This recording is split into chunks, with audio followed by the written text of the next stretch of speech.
Welcome back. You're still tuned into Trading Hour, and the FMCG pack is really in focus today for multiple reasons. A, you have Jubilant Food, which is under pressure after the second quarter earnings. Then you also have Colgate and Asian Paints, which are due to report their numbers today.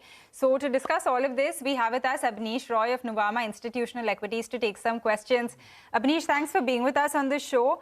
Let's just start things with Jubilant Food. I mean, numbers are weak, but weak as expected, right? So the question is, how much more from here do you see in terms of, where the earnings could go? Do you think we've already seen the worst with this kind of revenue growth decline, with the kind of margin compression, or do you think that things could get worse from these kinds of levels as well?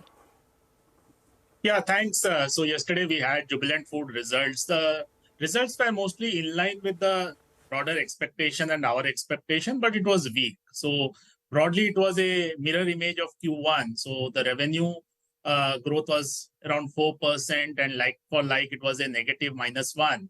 And EBITDA dipped 10% YOY in Q2. So almost mirror image of what happened in Q1. My sense is worse seems behind from a earnings and like for like kind of a disappointment.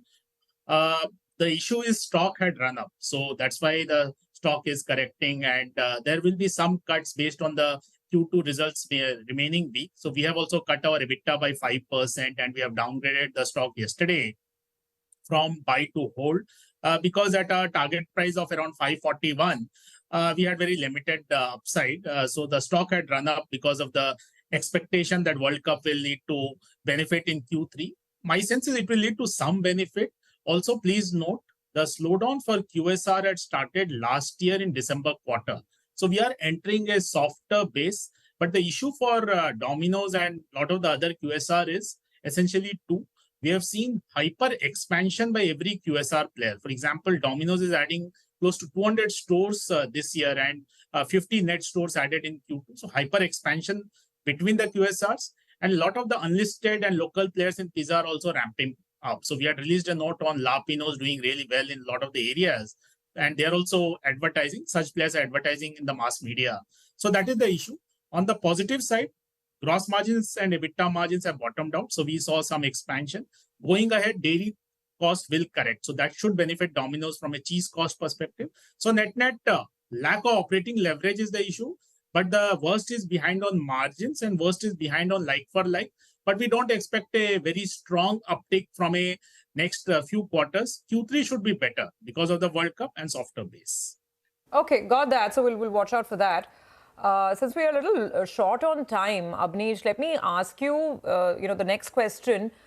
In terms of volumes overall, just if you go by volume growth, HUL was a real disappointment, 2%. I mean, for the rest of the season, which FMCG or consumer company could perhaps surprise pleasantly on the upside on volumes? We have Asian Paints today. We have Colgate as well coming up.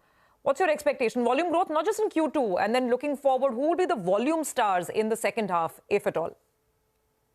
Yes, so Nestle will be one of the stars. Nestle is seeing almost 27% CAGR in rural volume, while most other companies are seeing challenging time.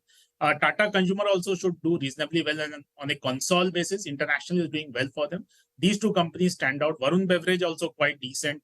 In September quarter, both Varun and Coke, they saw double-digit sales growth. So these three stand out. Rest of the company today, Asian Paint and Colgate, we expect 2 to 4% kind of volume growth, but EBITDA growth should be double-digit. So it remains more of a margin expansion rather than volume growth. But Q3 should be better for all staples companies because festival season full benefit will be there. And September quarter rainfall had a big impact in August, which we think will correct. And a lot of stimulus programs are happening. So overall, worst seems behind for staples from a Q2 versus Q3 perspective. But Nestle, Tata Consumer, Godrej Consumer, Colgate, those will be our top picks in the staples. Okay, got that. And Varun Beverage, as you said, could also do well on volume. So we'll watch out for that. Thank you very much. Shorter chat today, Abneesh, but I really appreciate your perspective. Thank you so much for joining in. Well, with that, we have to take another very quick break. We'll come back on the other side and get you the latest on the markets. Still a down move. Back with more trends in just a bit.